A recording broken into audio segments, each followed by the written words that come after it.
এরপর প্রশ্ন হলো, আমি একজন যুবক, আমি স্বাভাবিক অবস্থায় থাকাকালীন যদি লজ্জাস্থান থেকে বীর্যপাত হয় তাহলে গোসল ফরজ হবে কিনা?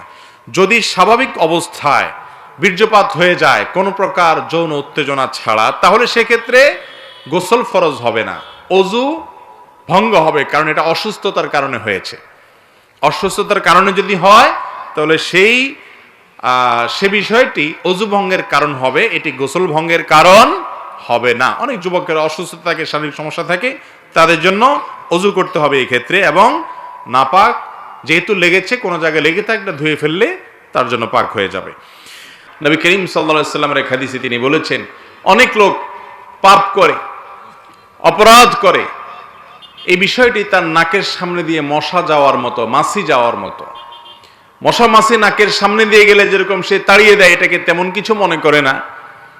অনেক বড় বড় পাপ করার পরেও, অপরাধ করার পরেও আমাদের বুকটা সেরকম কাঁপে না।